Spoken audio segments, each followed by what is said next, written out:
पद है। जिनके यहाँ 10 लाख गाय है वो नंद, उपनंद, सुनंद ऐसे पदों को धारण करते, जैसे सरपंच, विधायक, सांसद, ऐसे नंद एक पद है भगवान। ये भगवान के जो सांसारिक पिता हैं, नंद महाराज 10 लाख गाय के मालिक।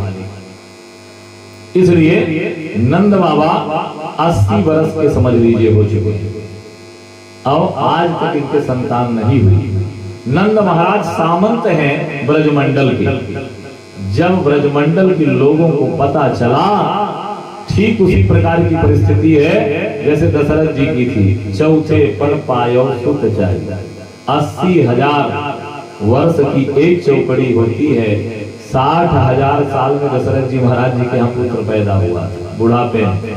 अब किसी को बुढ़ापे में अगर पुत्र हो जाए, वो पिता बन जाए, तो यहाँ सुखदेव जी कहते हैं परीक्षित, उसको जवानी आ जाती है। भाई बुढ़ापे में पिताजी बन गए तो बड़ा उत्साह का ठिकाना न रहा। नाई के यहाँ गए और जाकर के महात्मा ने दाढ़ी ओढ़ी बनवाया, रंग रोगन करा लिया, बढ़िया कोट मिर्जाई पहना और आकर के अपने घर के सामने तखत लगा के महाराज नंद बैठ गए। जब लोग उनको बधाई देने आ रहे हैं तो लोग उनको देख करके भ्रमित हो रहे हैं कि नंद है कि कोई उनका छोटा भाई। कईयों ने पूछ लिया, महाराज आप नंद ही हो? बोले कोई शंका? बोले नहीं महाराज, शंका नहीं है, कल तक तो हरे पीले थे, आज बिल्कुल काले काले बाल दिख रहे हैं। बोलिए जैसे नंद बाबा मुस्कुराते हैं और यहाँ कहते हैं असनाता सुचिरांकृतः वाच इक्तस्तयनं जाति कर्म आत्मजातस्य वै कार्यामासं विधितं पितृदेवर्चनः तथा। अब जैसे कई बार मन में ये आता होगा कि संतान के जन्म के बाद व्यक्ति के घर में सूतक लग जाता है। अब सूतक लग गया तो यहाँ तो लिखा है आहुए विप्राण वेद ज्ञान असनाता सुचिरांकृता। ब्राह्मणों को बुला करके वेद बुलवाया गया। तो जिसके यहाँ सोबर हो गई है तो वेद कैसे बोला जाएगा?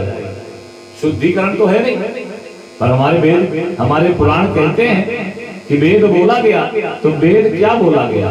कब तक शुद्धिकरण अशुद्धि नहीं लगती जानते हैं? नाल छेदने, जब तक नाल का छेदन ना हो जाए, बालक के जो नाभि में नाल लगी होती है, जब तक उसका छेदन ना कर दिया जाए, उसका भेदन ना कर दिया जाए, तब तक हमारे शास्त्र कहते हैं कि अशुद्धि नहीं लगती। और नाल कटा कि अशुद्धि लग जाती है। तो भगवान का तो नाल कटे नहीं, इसलिए उनको अशुद्धि नहीं लगी। और उन्होंने विप्रों को बुला करके धेनु नामने ते प्रदात विप्रेभ्य समलंकृते तिलांद्रेणं सप्तम रक्तोन वमना प्रदात काले असनान सौचेनम असभ्यम संस्कार सेज्यताः सौमंगल्य गिरो विप्रा शूतमागध मंदिरा गायकस्तं जगुर्णे दुमदुमयो दुमदुमयो। कहते हैं अनेक प्रकार से गान वाद्य करने वाले लोगों को बुलाया गया और नृत्य करने वालों को बुलाया गया। महात्मा नंद के यहाँ बुढ़ापे में बालक जन्मा। ये खुशी समस्त ब्रजमंडल में आग की तरह फैल गई और सारे लोग बधाई देने के लिए तत्पर तैयार हो गए। तांता लग गया। महात्मा नंद धन्य हो गए। अहो ते देवकी पुत्रा कंसेन वहवो हता एका वसिष्ठा वरजा कन्या सापि दिवंगता। सारे संसार को पता है कि ये नंद का पुत्र है, लेकिन नंद जी याद कर रहे हैं कि अहो देवकी पुत्र, धन्य है तू भले देवकी के यहाँ जन्मा, पर तुम्हारे जन्म से देवकी तो धन्य हो ही गई, पर हे पुत्र तुम्हारे जन्म से मेरा जीवन भी धन्य हो गया। शायद मेरी वो कन्या होती तो इतना वैभव, इतनी प्रसन्नता, इतनी बधाइयां मेरे जीवन में नहीं आती। तुमने जन्म लेकर के देवकी को धन्य किया। भले उसने देवकी के पुत्र को कंस ने कई पुत्रों को मार दिया, परंतु तुमने उनको धन्य तो किया ही, हमको भी धन्य कर दिया। एकावशिष्ट वरजा कन्या सापि दिवंगता। अब वो कन्या का क्या हुआ इससे हमको नहीं पता, पर उस कन्या के ना रहने का भी हमको दुख नहीं होगा पुत्र, ऐसा विचार करके आनंदित हो रहे हैं। न्यूनम हदृष्टनिष्ठो यम दृष्ट परमो जना आदृष्टमात्मानस्तत्त्वं यो वेदान समूहयति करो वै वार्षिको दत्तो राज्ये दृष्ट्वा वयं च वा नेहस्थेयं बहुतिथं समनुत्यं मे गोकुले। अब कहते हैं वहां की जो परंपरा है, मथुरा में जो जबरदस्ती राजा बना हुआ है, ये कंस अपने पिता को हटा करके बिना इच्छा के उनको जेल में डाल दिया और स्वयं राजा बन बैठा है। उसने वहां टैक्स लगाए हैं, अगर किसी के यहाँ बच्चा पैदा हो तो टैक्स देना पड़ता है, ये सुनिश्चित है। करो वार्षिको दत्ताः राज्यो दुष्टम वयं च, और वार्षिक रूप से तो टैक्स लगेगा ही, कर देना ही पड़ेगा। अब आज हमारी सरकारों को पता चल जाए कि बच्चा पैदा करने में भी पुरातन काल में टैक्स लगता था, तो लगा दे, सब में टैक्स लगा दे। कौन सी चीज है जो टैक्स से रहित है? तो यहाँ कहते हैं कि कंस जैसे अगर विचार को पालन करें, नियम को पालन करें, तो बच्चा पैदा करने में भी टैक्स लग जाएगा। कंस ने टैक्स लगा रखा था, कर लगा रखा था। तो नंद बाबा ने अपने सहयोगी सामंतों से कहा कि हमारे यहाँ बालक हुआ है, इसकी जानकारी तत्काल राज्य में देना होता है, राज्यसभा चलना पड़ेगा, अन्यथा देर हो जाएगी तो टैक्स बढ़ता चला जाएगा। जितना वजन बच्चे का हो उतने वजन के बराबर जो वस्तु आप पैदा करते हो वो टैक्स के रूप में देनी पड़ती थी। अब बाबा क्या पैदा करते थे? गाय थी तो माखन मिश्री घी ये होता था। बोले ठीक है, वार्षिक कर करो वै वार्षिको दत्तो राज्यो दुष्टम वयं च, वार्षिक कर तथा अपने यहाँ पुत्र पैदा हुए हैं उनका भी कर दे करके साथ में आएंगे और जन्म प्रमाण पत्र बनवाए आएंगे, वहां रजिस्टर में लिखाएंगे। ऐसा योजना बनी और नंद बाबा अपने गोपगणों के साथ नंदादेव गोपा प्रोक्तम सोरणाययो मथुरा की ओर नंदगांव गोकुल से चल पड़े। नंदः पति बचा सौरेन मृचेत विचिंतयन् हरिं जगाम शरणम उपागतम संसंकितः। क्या होता है, जब जा रहे हैं नंद बाबा टैक्स लेने के लिए तो रास्ते में विचार करने लगे कि कहीं हमारे जाने के बाद कोई कुता बात ना हो जाए, पर कोई बात नहीं। वसुदेव जी ने बताया था कि 8वां गर्भ है और आकाशवाणी ने कहा था कि देवकी का 8वां गर्भ कंस को मारेगा। तो जब ये मारने वाला ही है, जगत का नियंता है, उद्धारक है, तो इसकी चिंता हमें क्यों करना? इसके लिए हमें चिंतित होने की आवश्यकता नहीं, ये अपनी सुरक्षा स्वयं करेगा। ये विचार करते हुए हमारे नंद बाबा जा रहे हैं। और उधर क्या हुआ? कंसेन प्रहिता घोरा पूतना बाल घातनी। सुबह हुई, उस देवी ने जैसे ही बताया कंस को, अब रात भर तो सोया नहीं था, सुबह वो बता दिया तो और उसके निद्रा गायब के जेल खाने में बंद करके रखा, फिर भी वो बाहर निकल गया। तुरंत सभा बुलाई, सभा में अपने बड़े बड़े जो सलाहकार हैं, मंत्री हैं, उन मंत्रियों को बुलाया और कहा भाई ये बताओ कि इस प्रकार की स्थिति पैदा हो गई है कि मुझको मारने वाला मेरे ही राज्य में पैदा होकर छिप गया है, क्या करें? तो सलाहकारों ने कहा एक काम करिए महाराज, आप तो घोषणा करिए कि जो हमारे राज्य में मथुरा के सीमा के अंदर जितने लोगों के यहाँ आज की रात बच्चा पैदा हुआ है उनको सम्मानित किया जाएगा, राजा की घोषणा है, इसलिए वो राज्यसभा में उपस्थित हों। फिर बोले क्या करेंगे? पर जब यहाँ आएंगे सबको मार देना, आप तो राजा हो। तो दूसरे मंत्री ने कहा ऐसा करोगे तो शीत युद्ध चालू हो जाएगा, गृह युद्ध चालू हो जाएगा, मामला गड़बड़ा जाएगा और आपका नाम खराब हो जाएगा। दूसरे ने कहा एक काम करते हैं, उनको सम्मानित करने की दृष्टि में ऐसे नहीं मारते हैं, दूध पिला के मार देते हैं, जहर लगा के, जहर डाल के पिला देते हैं। बोले नहीं, उनने इस तारीख में जिन लोगों को पैदा किया उनको बंदी बना लेते हैं कि तुमने बच्चे क्यों पैदा किए, और उनको बंदी कर देते हैं, अजन्म कारावास देके उनके बच्चों की हत्या कर देते हैं। ऐसे सलाहकार उस सभा में हैं कंस की। और ऐसे सलाहकार जहां रहेंगे उनका कल्याण होगा। परिस्थितियां ये है, कंस कहता है कोई उचित सलाह बताओ। एक महात्मा ने कहा कि सह खेचर्ये कदोपेत्या, हे महाराज ऐसा कोई व्यक्ति जो खेचर्ये मायावी विद्या जानता है उसको बुलवाइए, जो रूप बदलने में माहिर हो, ज्ञानवान हो, और उसको ये काम सौंप दीजिए। अरे बच्चे ही तो मारना है, साधारण आदमी कोई नहीं मार सकता है, परंतु उसको मायावी होना जरूरी है कि जहां भी जाए उसके अनुरूप वो अपना रूप बदल ले। ऐसे व्यक्ति को एक काम सौंप दीजिए। अरे रात भर में ज्यादा से ज्यादा 150 बच्चे पूरे राज्य में पैदा हुए होंगे, वो मार डालेगा। कंस ने कहा ये सलाह ठीक है। तो उसने कहा कि पूतना नंद गोकुलम, पूतना का आवाहन किया, पूतना आ गई। बोले हाँ महाराज क्या काम है? कहता है योसिता मायात्मानम प्रविशत कामचारिणी, अरे तू मायावी विद्या को जानती है, अपने रूप बदलने में माहिर है, तू मेरा काम करेगी? पूतना ने कहा कब से इंतजार कर रही थी आपके आदेश का, आपने आज तक कोई काम नहीं बताया और मैं तो आपकी सहचरी हूँ, सेविका हूँ, बताएं क्या काम करना है। कंस ने कहा कि तुम्हें नंद गोकुलम, हमारे ब्रजमंडल के अंदर कल की रात में जितने बच्चे पैदा हुए हैं उन सबका संहार करना है। कैसे मारना है तू जान। पूतना का मतलब क्या? पूतना, पूत ना माने जिसके पूत नहीं है, जो संतान को जन्म जिसने नहीं दिया है, जो संतानहीन है, वो पुत्र के सुख को नहीं जानता। अब पुत्र को पैदा करने में कितना कष्ट होता है ये ज्ञान उसको नहीं है। इसलिए कंस ने विचार किया जिसके पूत नहीं है वही निर्दयता से बच्चों की हत्या कर सकता है, और जिनके संतान है, जिनने बच्चे पैदा किए हैं, उनको दया भी आ सकती है, क्योंकि उनको लगेगा कितनी कष्ट से बच्चा है।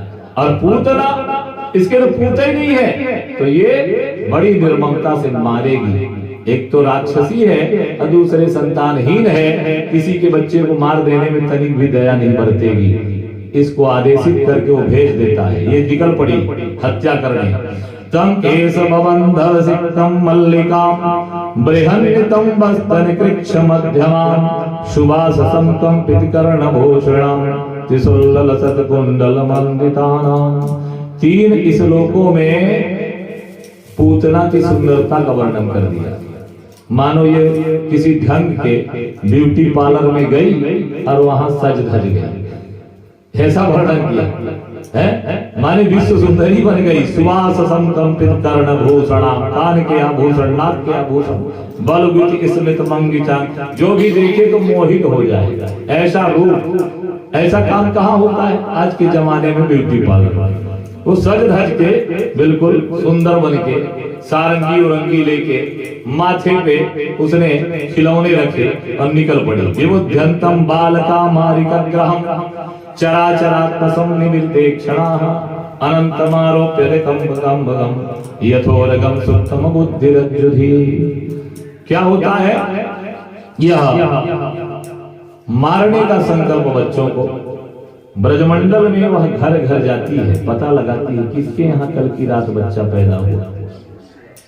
पता लगा फलाने के यहाँ, जिसके घर जाए उन्हीं के घर के सदस्य और रिश्तेदार का रूप बना के उनके घर घुस जाए और बच्चे को गोद में खिलाए और उसको दुलारने के चक्कर में गोद में ले, छाती से लगाए और वो मर जाए। छाती में कालकूट का विष लगा के रखा, मारते हुए अनंत मारोप्य दकंतमंतकम। कहते हैं लगातार 6 दिन बीत गए, वह हत्या के काम में लगी है। 6वां दिन चल रहा है, उसने सारे ब्रजमंडल में हाहाकार मचा दिया है। परिस्थितियां ये हैं, जिधर देखो उधर से आवाज आ रही है कि ध्यान रखो, कोई एक हत्यारणी घूम रही है जो भेष बदलने में माहिर है, उसको अपने घर में मत घुसने देना। निश्चित रूप से यह आवाज उस नंद और गोकुल में तथा ब्रजमंडल में छाई हुई है। यह कार्य करते हुए यहाँ पर सुखदेव स्वामी जी कहते हैं, यह पूतना कहाँ पहुंची? नंद बाबा के घर के सामने। छठवां दिन, छठा दिन यह नंद बाबा के घर के सामने उपस्थित होती है। अनंत मारोप्य रेकमंतकम यथोरगम सुप्तम बुद्धिरज्जुति। यह जब वहां पर पहुंची तो बड़ी भीड़ लगी। ठीक, मां से पूछा उसने कि देवी यहाँ पर क्या हो रहा है? उस देवी ने कहा कि यहाँ पर आपको पता नहीं है, आप बाहर के हैं क्या? बोले नहीं है तो यही के। तो बोले आपको नहीं ज्ञान है कि यहाँ पर जो है हमारे जो सामंत है नंद बाबा, उनके यहाँ पुत्र हुआ है। बोले ये तो पता है। तो बोले पुत्र होना तो सुखद बात है, भीड़ किस विषय की है? तो वो बहन कहती है कि आज छठी संस्कार है। छठी संस्कार, आदमी कहता है ना कि छठी का दूध याद दिला देंगे, तो छठी संस्कार क्या होता है? अब आजकल होता तो है कई समाज में छठी संस्कार, बहुत सारे समाजों में बंद हो गया। लोग बरहों कर लेते हैं, छठी करते नहीं।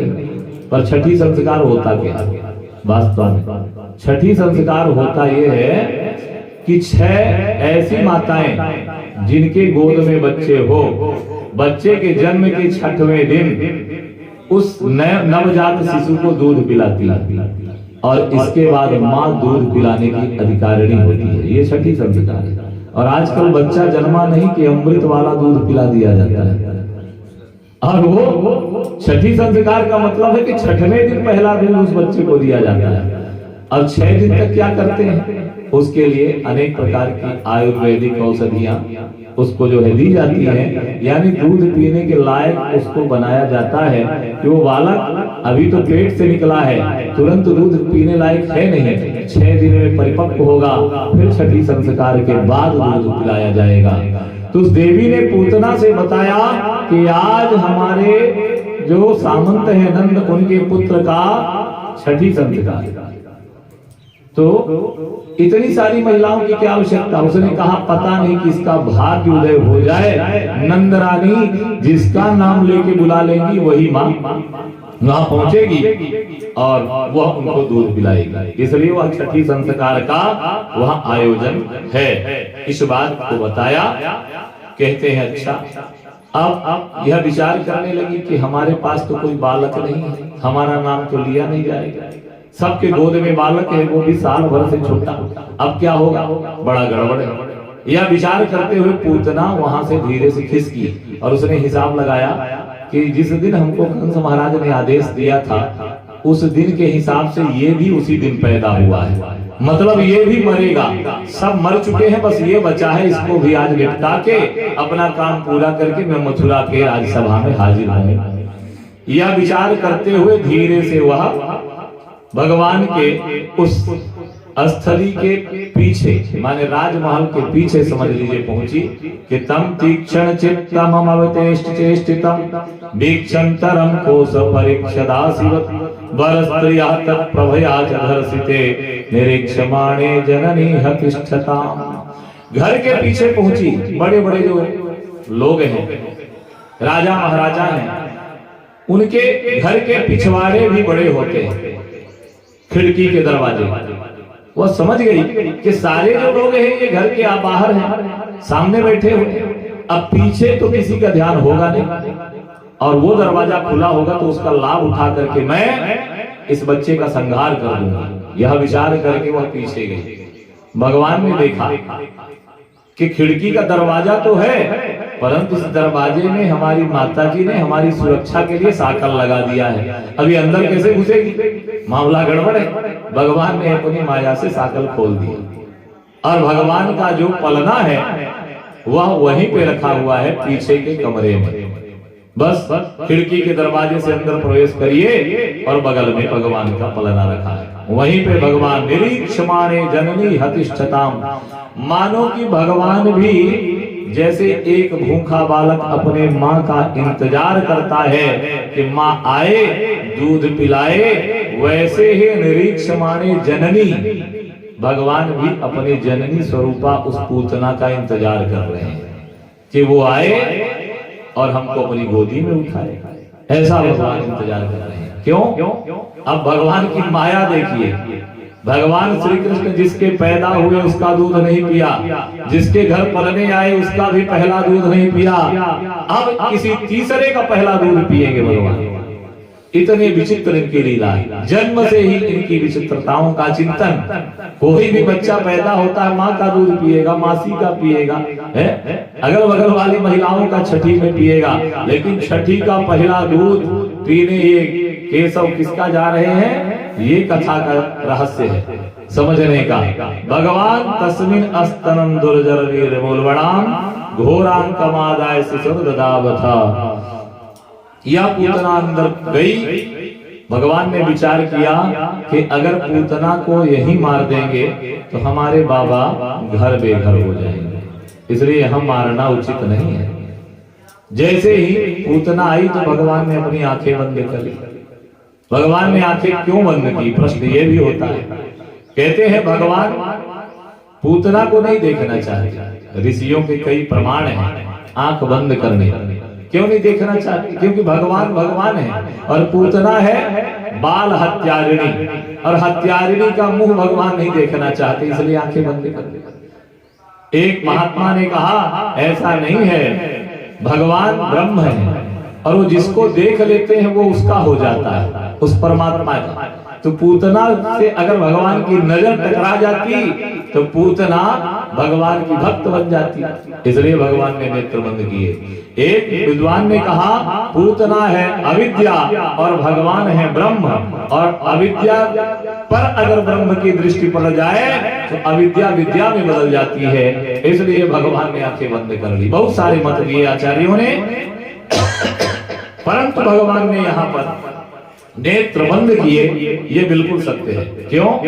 क्योंकि अगर पूतना को यहाँ मार देंगे हमारे बाबा का घर चौपट हो जाएगा। क्योंकि पूतना कोई 3.5 हाथ की या 7 फीट की लंबी चौड़ी नहीं थी, पूतना 6 कोस लंबी थी।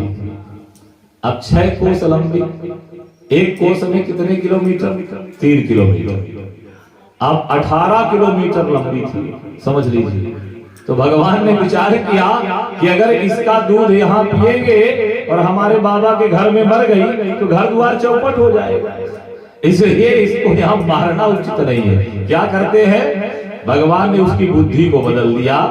सामुंच मुंचालिभा प्रभाषिणी निष्पीडमाना किल जीव मर्मणि। जैसे भगवान को छूती है बुद्धि ठीक हो गई। भगवान के पास जाने के बाद, भगवान क्या है? पारस मणि है, और पारस मणि से अगर लोहा छू जाए तो सोने में बदल जाता है। और भगवान तो पारस मणि को पैदा करने वाले ब्रह्म है। तो जब भगवान को इस पूतना ने छुआ तो बुद्धि ठीक हुई और विचार करती है कि पूत नयति, हमारे कोई पुत्र नहीं है। अरे इतने बच्चों को मैंने मारा तो मेरे अंदर से मातृत्व स्नेह नहीं पैदा हुआ।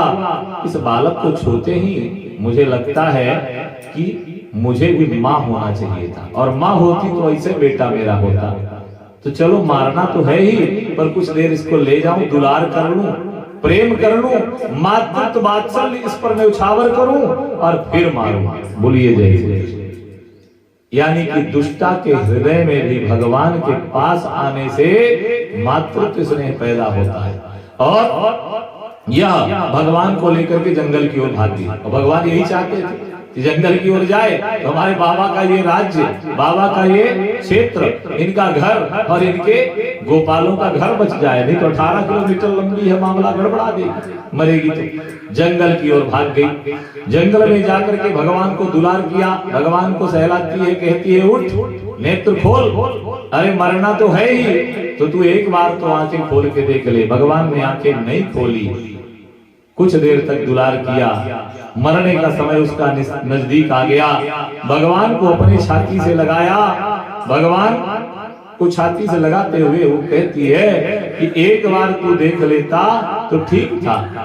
अरे मुझे भी लगता कि तू देख सकता था, क्योंकि मेरे दूध को पीने के बाद तू मर ही जाएगा, बचने वाला नहीं है।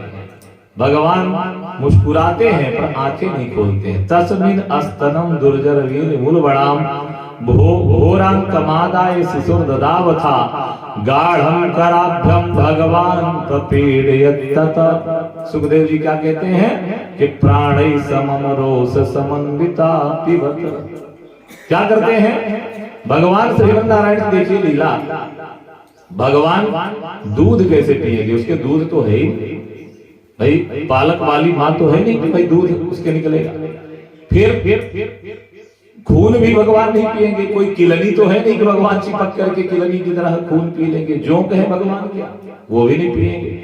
फिर भगवान ने पूतना का पिया क्या, यहाँ लिखते हैं कि प्राणम समय, 5 प्राण होते हैं, प्राण उदान व्यान समान आन, 5 प्राण वायु से हम आप जिंदा रहते हैं। 49 हवाएं होती हैं, उन हवाओं से हमारी जिंदगी चलती है।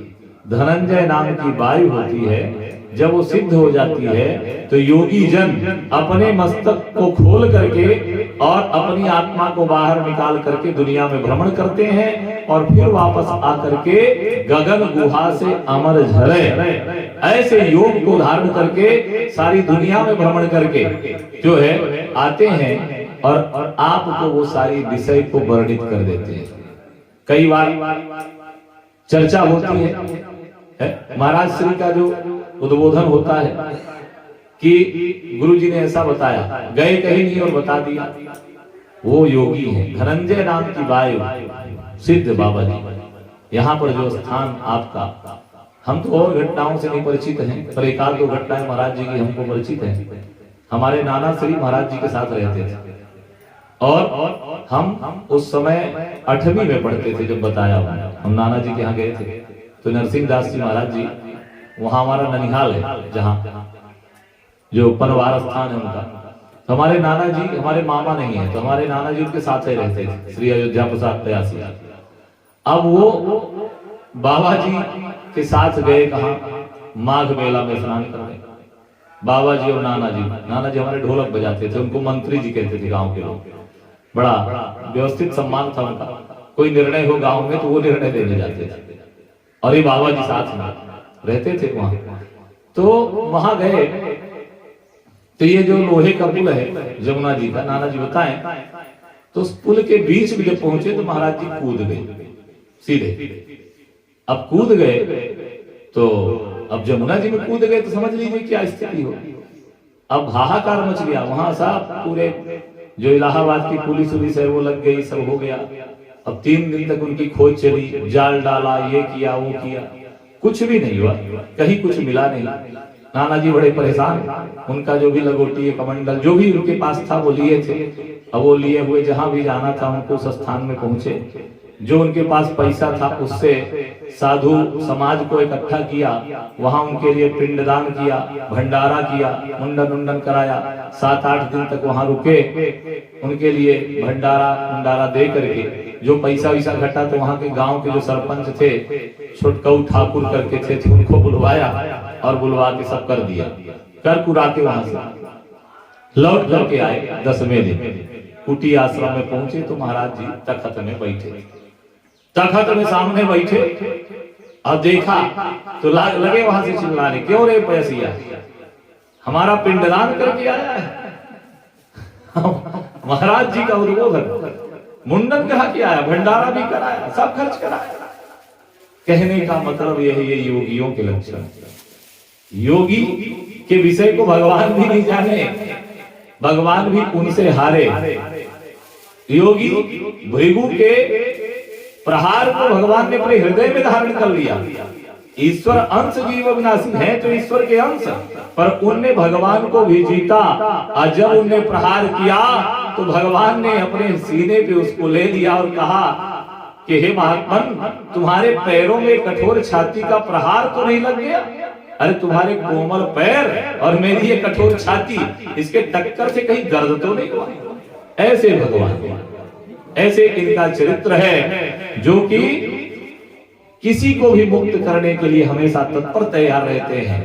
तो भगवान श्रीमन नारायण ने 5 प्राण वायु जो योगियों के ज्ञान में होता है, उनके सज्ञान में होता है, जिसके प्रभाव से हम आप सब जिंदा रहते हैं। प्राणै समम, हमारे सुखदेव स्वामी जी कहते हैं कि प्राणी समम रोष समन्वितो पिबत, भगवान ने उस मां स्वरूप पूतना के वक्षस्थल में मुंह को लगाया और पंच प्राण खींच लिया।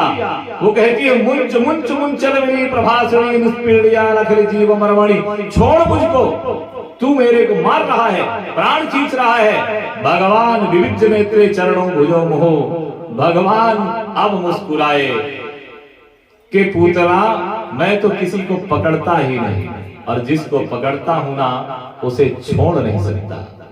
भगवान कृष्ण और राम में यही अंतर है। राम शब्द कितना आराम से आप उच्चारण करिए, राम राम राम, लेकिन कृष्ण कहिए तो आपकी जीवा को मेहनत पड़ती है, जीवा मोड़नी पड़ती है। राम नाम बड़ा सीधा है, राम नाम सीधी कील है, दीवार में ठोकिए सट से घुस जाएगी। कृष्ण नाम टेढ़ा है, टेढ़ी दीवार में कील नहीं घुसती, अगर घुस गई तो निकालने में बड़ी कठिनाई होती है। भगवान कृष्ण ने कहा कि देख मैं तो किसी को पुकारता नहीं, अब मुझको जो पुकारता है अगर मैं चला गया तो फिर उसको छोड़ नहीं सकता, वो तो फिर मेरे ही हो जाता है, और उसको निकाल पाना बड़ा कठिन है। तस्यं स्वनेन गंभीर हासम शद्री महीद्युश्च चचाल सग्रहा रसादिस्सा प्रतिनेदिरे जनः पेतु चितो वज्र निपात संख्या। स्थिति क्या होती है? भगवान प्राण पीने लगे तो उसका शरीर जो मायावी था वो बड़ा होने लगा। माया से उसने छोटा शरीर बनाया था, सुंदर बनाया था, विश्व सुंदरी बनी थी, अब राक्षसी रूप में आ गई। वो राक्षसी जो अपने शरीर को छुपा रखी थी 6 कोस की लंबी हो गई, अट्टहास करने लगी, चित्कार भरने लगी, मानो कि गजराज चिल्ला रहा हो, मौत होने की स्थिति में चिल्लाती है।